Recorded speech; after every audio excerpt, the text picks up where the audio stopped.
Ambifaliana indray no iarahana amintsika amin'ity sabata ity. Iaraka handinika lesona fahasivy isika izay nampitondraina lohateny hoe miaina araka ny lalàna izay mbola ao bokin'ny Exodosy hatrany isika.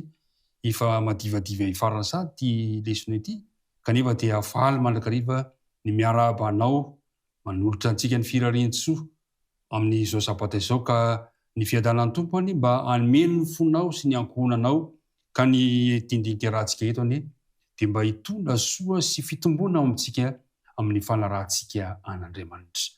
Andeha tongontsika amin'ny lalan'ny vavaka izao tindinika hifanaovantsika izao. Andriamanitra rainay ny an-danitro, sabata ny andro. Sabata nomenao anay mba hitsaharana, mba hiaonanay aminao, hanovozana ny hery indray dia ilay hery feno fitahiana avy aminao. Misaotra ny amin'ny fitantanana rehetra, misaotra ny amin'ny famondram-po sy fahasoavanao, ary misaotra ihany koa ny amin'izao fotoana sarobidy izao izay rahanay mandinika ny teninao ankehitriny. Andriamanitra mangataka aminao ry izahay, mba ho esorinao ny hevitra mampisaraka anay aminao dia ny fahotana sy ny tsy fanatanteranay rehetra. Ary eo kosa ny fanena masina apetraka aty am-ponay, aty am-bavanay, mba ahatonga anay mba handray tsara ny teninao ary mitahy manokana ny mpiaino rehetra mpiara-mianatra amin'izao ora izao.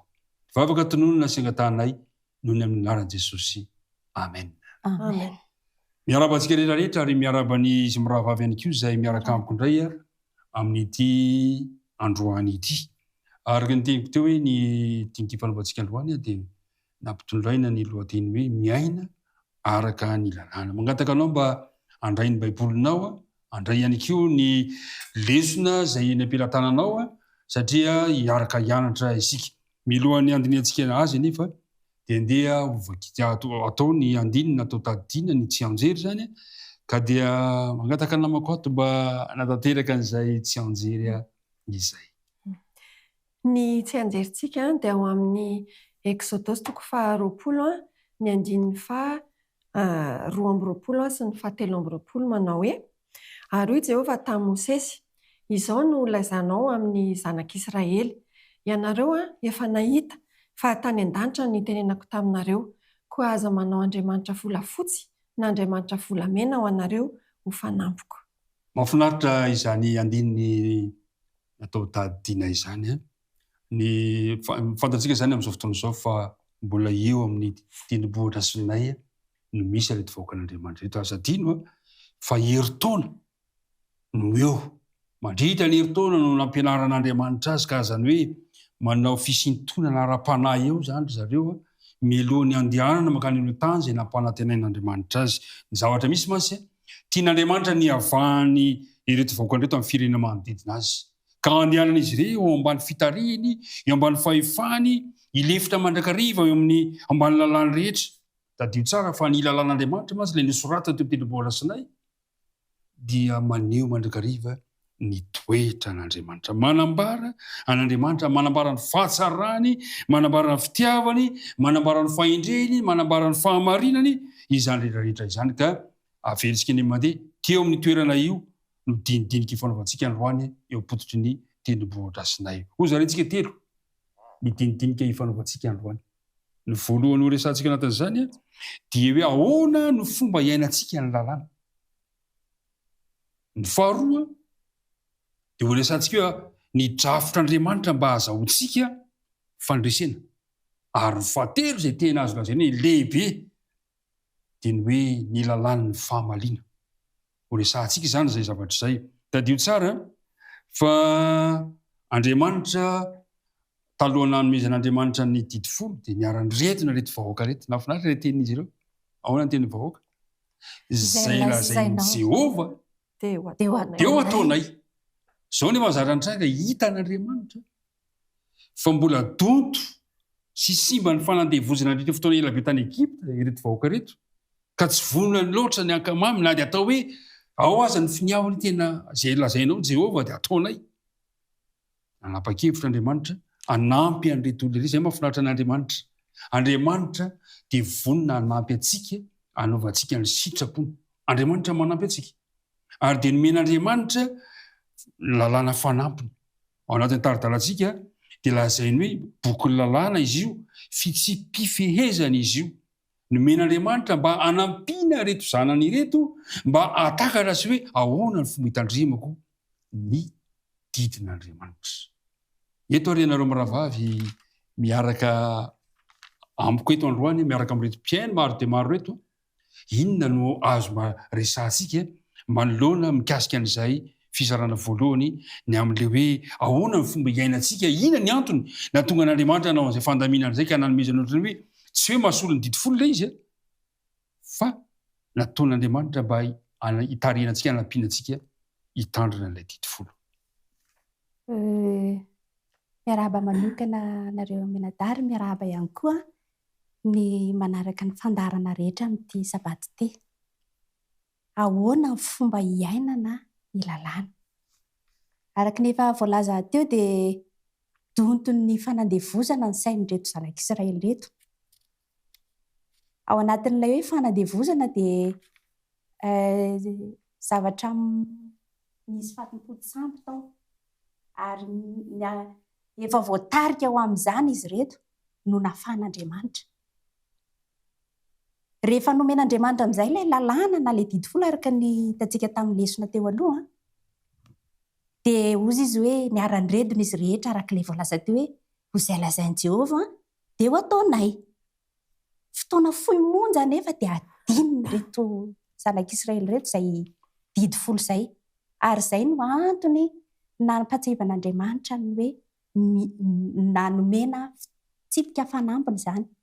Eto amin'ilay fitsipika fanambiny izany dia tsy natao hanafaona an'ilay efa nomena folo ireto fanambiny reto fa natao kosa hanamafisana ao an-tsaina ilay efa ilay saina efa donto izany, hanazavana ary hanamafisana ny fomba hatakarana ahatonga azy ireo hifandray ao amin'ny taridalana dia hoe ahatonga ny zanak'Israely tena hanakaiky an'Andriamanitra hitarika azy ho amin'ny fiainana, ho amin'ny fahamasinana. Araka ny hitantsika teo aloha dia ny fandikana ny lalàna no ota. Izany hoe tsy masina izany. Dia eto izany tena men'Andriamanitra indray ampatsivan'Andriamanitra ary hamafisiny tamin'ny alalan'ireto didy fanampiny reto ny fomba izay hatakarana amin'ny tena izy ilay lalàna folo na ilay fanekena folo izay efa nomen'Andriamanitra teo aloha. Ohatra manokana izany izao eto dia ohatra hoe ny amin'ny fitiavanamana. Ny amin'ny lalàna satria rehefa nomena ilay folo dia ny voalohany entina najan'Andriamanitra, ny faharoa hitiavana ny namana. Dia eto dia azavaina eto ny lalàna ohatra izany ity hoe lalàna mahakasika ny fomba tondrana ny andevo hebreo ozy izy. Izay tsy arak'izay eritreretintsika ankehitriny amin'ny mikasika izany hoe fanandevozana izany ny fomba nitondrana an'ireto andevo hebreo reto fa nomen'Andriamanitra mihitsy ny taridalana hoe izao nataonareo makasika an'ireto fomba hitondrana an'ireto andevo hebreo reto izany. Hanampiako an'izay izany tsara izany manamarika fa reto lalàna reto araka ilay voalazantsika teo aloha teo dia maneho an'ny toetran'ilay mpanome azy.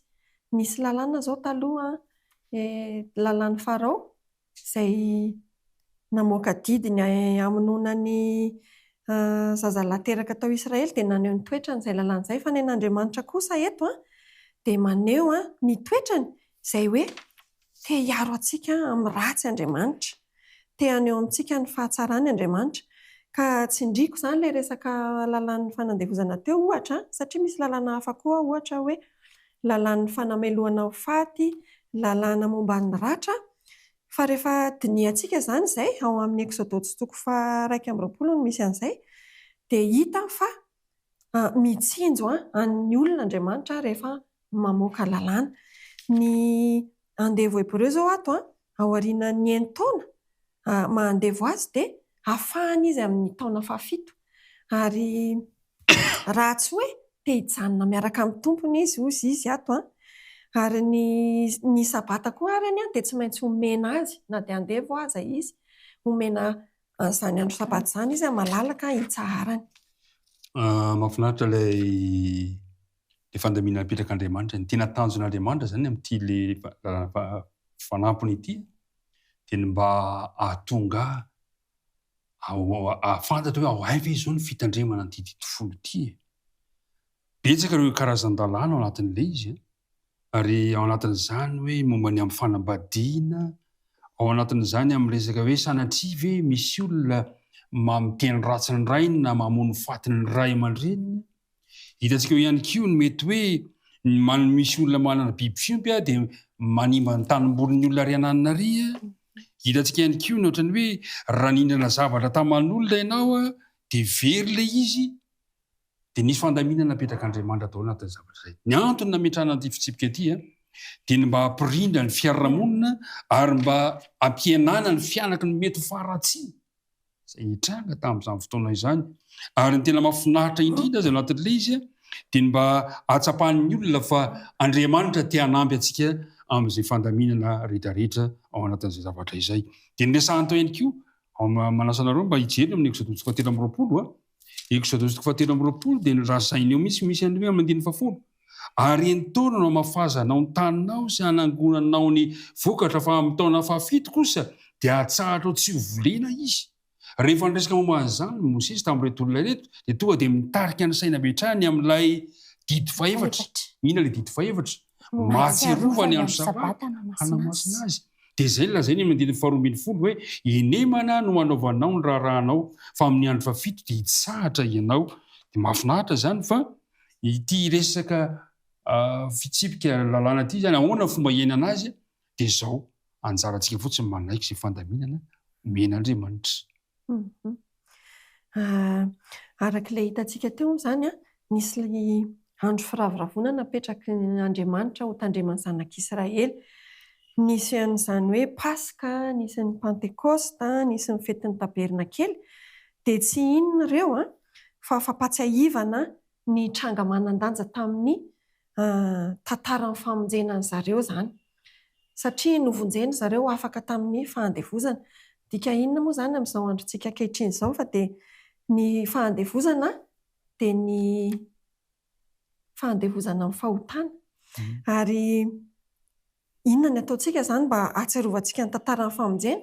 Efa fantatsika tsara fa ny namonjenantsika ankehitriny dia i Jesosy mahato antsika teo amin'ny hazo fijaliana. I Jesosy ho avy indray haka antsika rehefa hiverina fanindroana izy. Amin'izao fotoana izao dia matetika ny misy olona zany rehefa tonga ny fandraisana fanasan'ny tompo dia za tsy handray. Inona re ny antony? Tsy te ho afaka ve? Satria ilay Paska mantsy ny dikany ny fandraisana fanasan'ny tompo. Azontsika ampiarina amin'izao zany hoe izaho isaky ny mandray ny fanasan'ny tompo dia mandray ny fanafahana amin'ny fanandevozan'ny fahotana. Anafaka Jesosy. Ireo andro firaviravona telo ngeza-be lazain'ny lesonareo zany dia hoe ny Paska, ny Pentecoste ary ny fetin'ny Tabernakely dia ahoana ny fomba mampiarantsika an'izany amin'izao vanim-potoana iainantsika izao. Ny Paska moa araka ny voalantsika teo fa ny fidirantsika eo amin'ny fandraisana ny fanasan'ny tompo. Ny Pentecoste kosa dia ny fanekeko, ny fanekenao handray ilay taridalan'ny fanahy masina. Ary ny fetin'ny Tabernakely dia fotoana manokana izy io hanaterana ny vokatra. Dia amin'izao vanim-potoana izao zany io andrasantsika io ny hanangonan'Andriamanitra antsika ao amin'ilay sotry ny lanitra. Izay zany. Andeha hidirantsika ary izy miravava amin'ny fizarana faharoa. Ny fizarana faharoa dia hoe inona ary ny drafitr'Andriamanitra mba hahafahantsika mahazo fandresena amin'izao fiainantsika izao. Mba te handresy ve isika?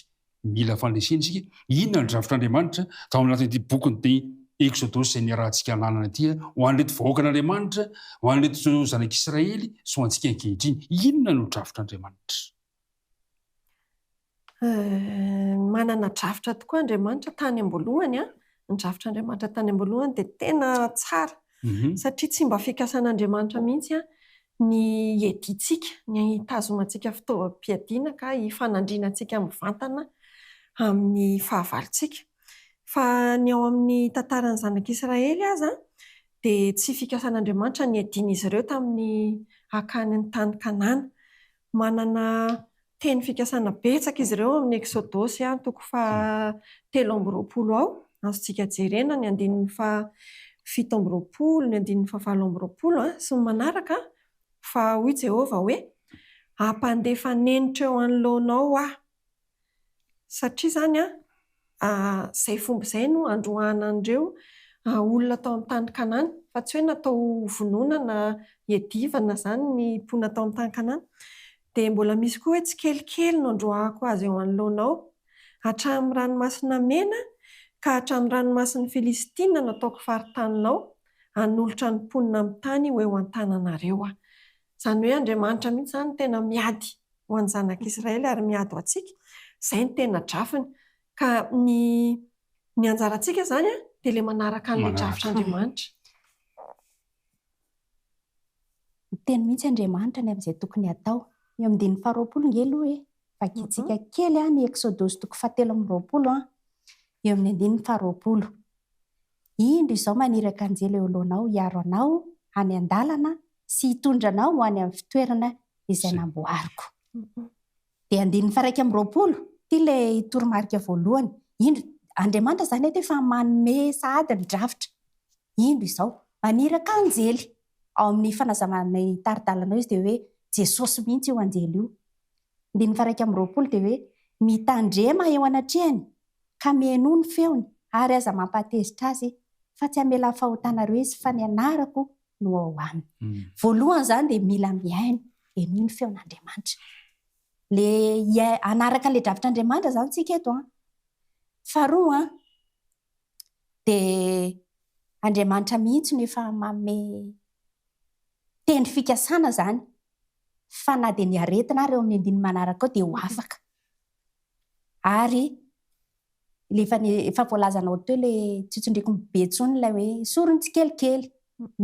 Efa misy zany fomba izay entin'Andriamanitra ahatonga antsika anaraka an'ilay ahazo ny fandresena zany eo anatrehany zavatra izay mety lalovana tahaka ny lalovan'ilay zanak'Israely eto rehefa andeha ho ao amin'ny tany nampanantenaina izy.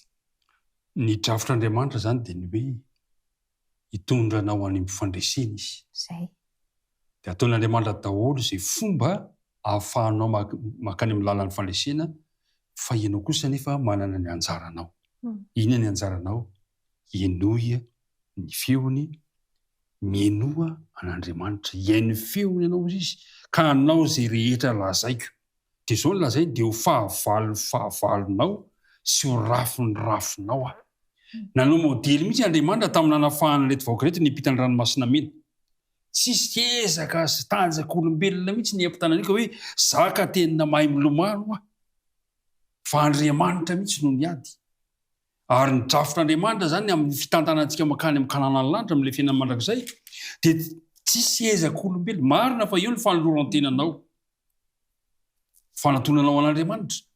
Fa ny tena zava-dehibe zany izao, Andriamanitra no manampy atsika, omen'Andriamanitra atsika ny taridalana rehetra. Jereo tsara anie, tian'Andriamanitra ireo Kananita ireo. Tsy tonga dia nomen'Andriamanitra ny Abrahama reto vahoakany reto ny tany Kanana azo ny tonga dia nomeny ange, fa mbola niala nenina ihany koa tamin'ireo mponina tao Kanana. Andriamanitra ireo Amorita sy ny zavatra ireo olona maro tao hoe mba sao dia mba hanaiky anaraka ny fandamina koa reto olona reto saingindrisy tsy nanao izy ireo vokany na fotoan'Andriamanitra mifanaritaka izy ireo eo amin'ny 17 moa dia lazainy an'izay. Nampifanaritaka ny firenena rehetra izay alehanao ary ampahambony fahavalonao rehetra aho dia ampahandeha fanindra lavatozany zany. Dia izao ny zatra anankiray io, ampahandeha azy kelikely aho izy, tsy tonga dia indray, tsy tonga dia mivoaka hoe reny fa lasa, fa tsy kelikely ny alan'izy ireo. Izao amin'ny 130, tsy kelikely izy no androahako azy eo anoloanao, mandra-pahamarinao ka andova ny tany. Ny drafitr'Andriamanitra teo amin'ny fiainantsika zany dia izao hoe ny fandresena ho azonao. Ry mpiara-mianatra namana isany, tiako ny ilaza aminao, mahafinaritra ny manambara amintsika tsirairay avy fa vonin'Andriamanitra ampandresy anao. Izy nefa maniraka ny anjeliny eo alohanao ary efa manao misava lalana rehetra hitondra anao amin'izay fandresena izay. Andeha ho jerevantsika ary ny fizarana fahatelo, somary mafimafy izy io, ny lalan'ny fahamaliana. Iarahantsika malala amin'izao vanim-potoana izao ny taonjato misy atsika izao dia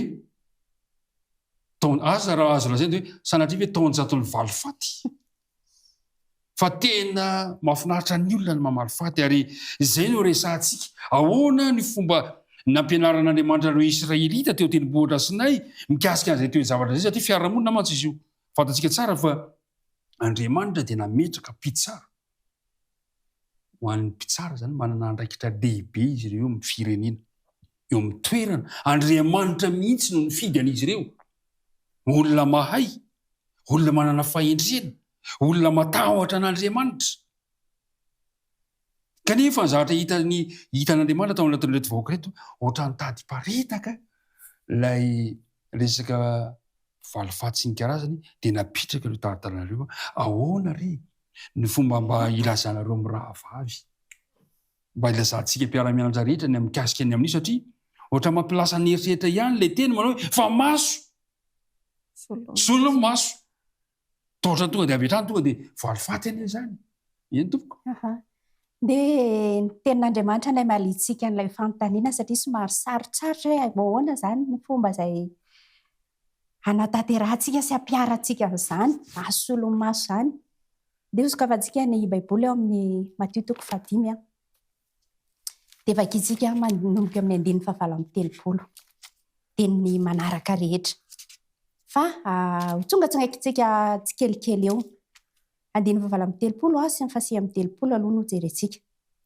efa renareo efa voalaza hoe maso solony maso ary nify solony nify fa izao kosa milaza aminareo hoe aza manohitra izay manisy ratsy anao fa nazovo no mamely tamaina takolaka kavanana atolory azy koa ny anankiray hatreo aloha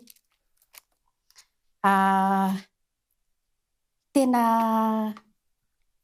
mampianatra zany Jesosy eto satria ilay maso solony maso anie voalaza tany amin'ny Exodosy fa zao rehefa tonga Jesosy dia tamin'ny andron'ny Jesosy zany niaraka tamin'ireo fariseo sy mpanoradalàna dia nataon'izy ireo izay hamafy izany lalàna zany ary zay araka voalazanao teo dia hoe ohatry ny hiparitaka ny olona zany sy ny fiarahamonina satria avy hatrany zany dia misy ny hoe ianao nanisy ratsy ahy dia avy koa maly an'iny fa Jesosy nefa mampianatra eto mba entina hanamboarana zany toe-javatra zany tsy hitondra fisavoritana zany fa hitondra filaminana dia hoe aza manohitra izay manisy ratsy anao fa ampianarin' Jesosy indray areto raha misy mamely takolaka aoka avy eo izy dia atolory azy koa ny anankiray dia ahoana le hoe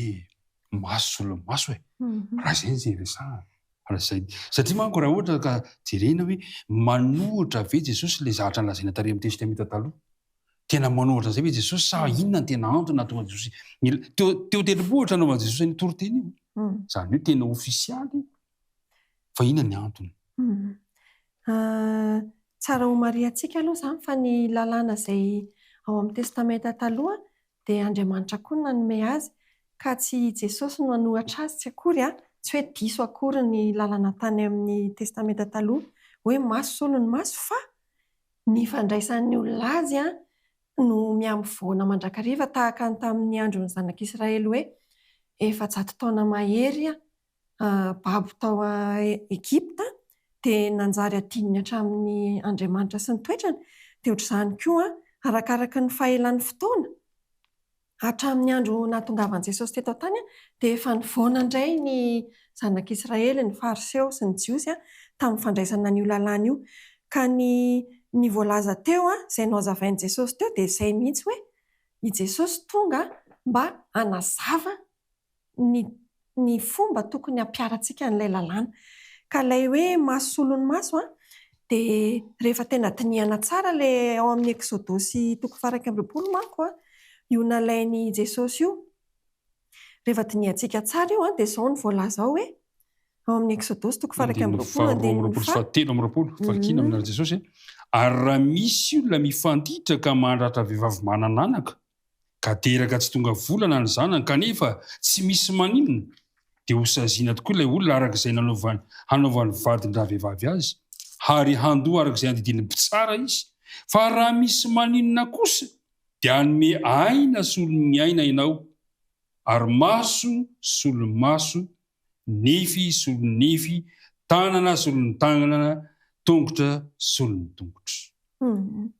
Dia eo zany izao rehefa diniantsika tsara izy io dia navadiky ny olona zany izy io taty aoriana hoe raha misy maninona kosa, ny dikany moa zany amin'ny dika teny hafa dia hoe loza tsy napoizina na accident ozy izy tsika, dia hoe dia hanome aina solon'ny aina ianao.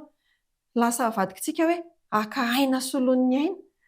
Misy kosa ohatra hoe maso solon'ny maso, dia lasa navadiky ny olona hoe aka mason'le olona zany solon'ny maso, kanefa tsy izay le izy fa ozy izy hoe hanome. Zany hoe raha za zany manao an'ilay fahadisoana aminao, dia ianao zany tsy hoe ianao andeha hamono anahy koa fa andeha ho alaiko aminao zany satria naratra ny tanako dia horatraiko zany ny tananao.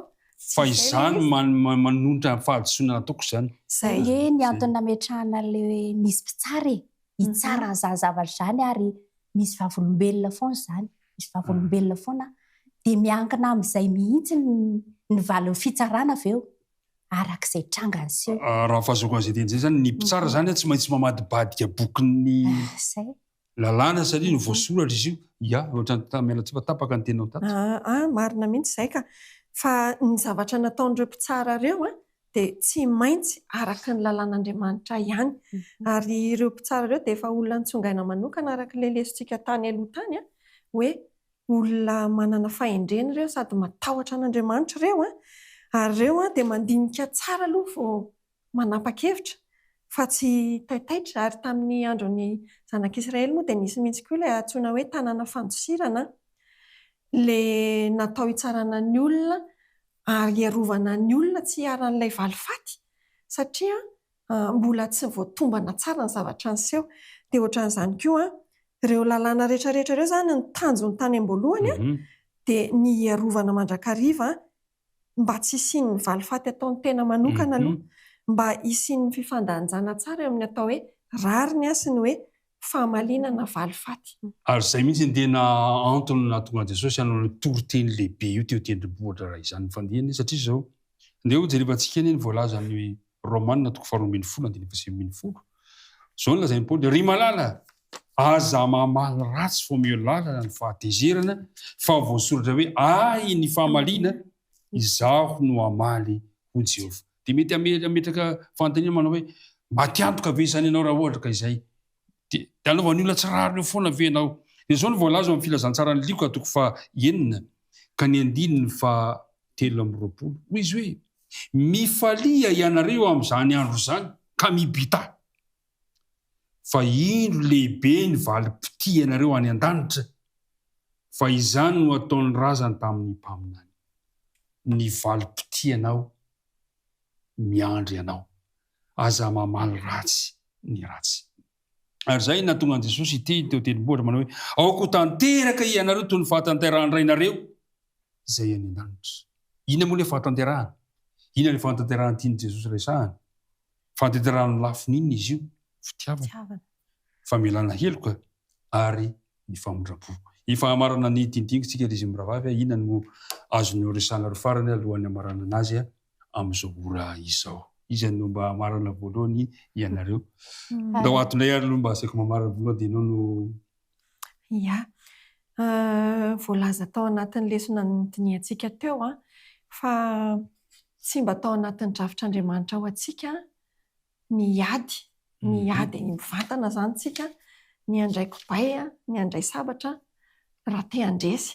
Fa ny drafitr'Andriamanitra ho antsika dia ilay hanaraka ny toromarika. Kanefa ny nampalahelo dia ao amin'ny tantaran'ny zanak'Israely ao dia misy ady ao, ary tsy maintsy niditra tamin'izay ihany ny efarany, satria ny antony dia ilay voalaza ao amin'ny Exodosy 7:20. Ao zany ny nisy ady voalohany, tena hoe ady ara-batana zany ao amin'ny 15 ilay hoe ary tonga ny Amalekita ka niady tamin'ny Israely tao Refidima. Ny mampalahelo zany dia izao, rehefa tsy manaraka an'ilay toromarika avy amin'Andriamanitra sy ilay drafitra tany am-boalohantsika dia manjary misy ady eo amin'ny fiainantsika. Ny mahafinaritra indray dia izao, ampiasain'Andriamanitra indray ny ady aty aoriana, izany hoe Andriamanitra izany dia manaraka antsika foana ary manome vahaolana ho antsika foana arakaraka ny anaovantsika fahadisoana dia manarina foana Andriamanitra. Navelan'Andriamanitra izy koa ny ady mba hanomana ny fanahintsika ho amin'ny fiadanana hoy izy. Voalazan'ny lesona ato satria nanjary natao izany nisy ny fizahan'ny toetra ao antsika. Tahaka ny volamentsika ao mason'Andriamanitra ka rehefa sedraina ireny volamena ireny ka afaka ny taindrendrika dia mamirapiratra dia toy izany ny fitiavan'Andriamanitra antsika. Mahafinaritra ny lesitsika. Mahafinaritra satria mitaona antsika mandrakariva isan'andro isan'andro. Matiantoka tsika raha toa ka tsy misy zavatra ho ampiharina. Fa ny lesitsika izany dia tena azo raisi-tanana mihitsy hoe na dia tamin'ny andro ny zanak'Israely ary dia azontsika ampiharina hiainantsika amin'ny fiarahamonina misy antsika amin'izao fotoana izao. Tiako amaranana azy na tsindriana kely mahakasika ilay hoe ay ny fahamaliana ho Jehova.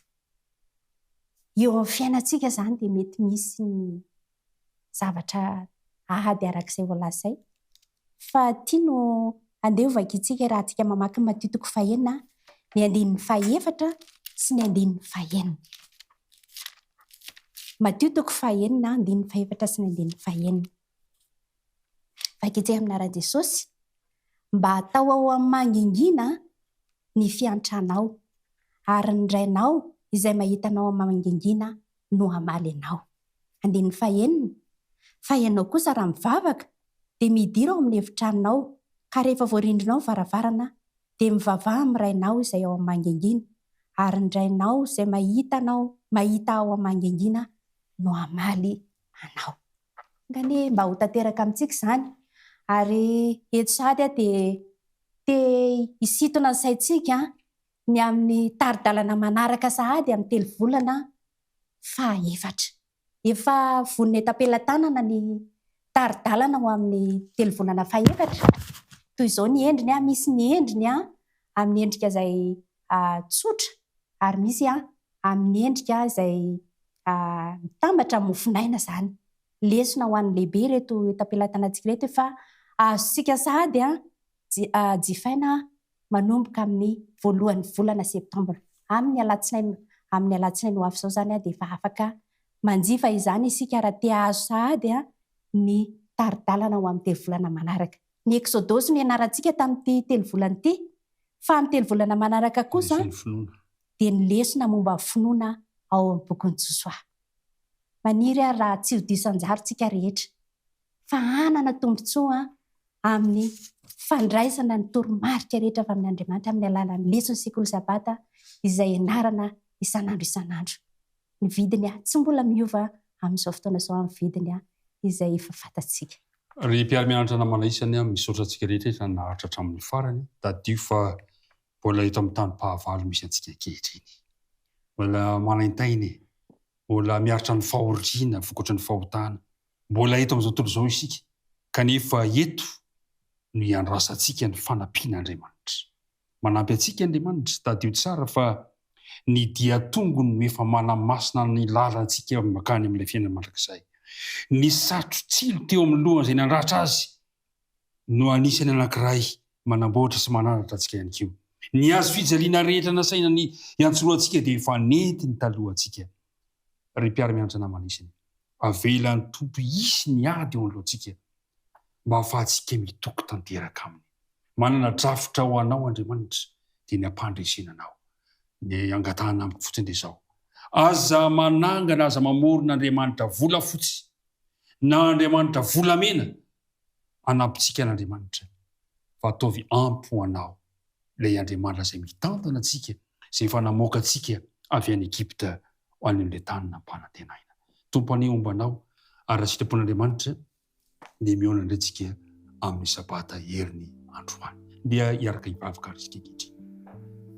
Ray malala any an-danitro misaotranao izahay. No ny fotoana sarobidy izay nomenao anay nahafahanay ny fanakalo hevitra nandinika ny teninao. Inganery ny teninao ireny mba hatonga anay tokoa hiaina araka ny lalànao. Ampio izay Andriamanitra, satria ianao fa vonona ny anampy anay, aza vela ho irery izahay, ary raha misy ady aza eo anoloanay dia ampianaro izay mba hangina fa ianao kosa no hiady ho anay. Dia apetraka ampilatananao ny fiainanay, mitahiry reto mpiaino marobe mpiara-mianatra reto, mitahiry izao sabata izao. Mivavaka tonono ny saingan-tany amin'ny anaran'i Jesosy. Amen. Amen.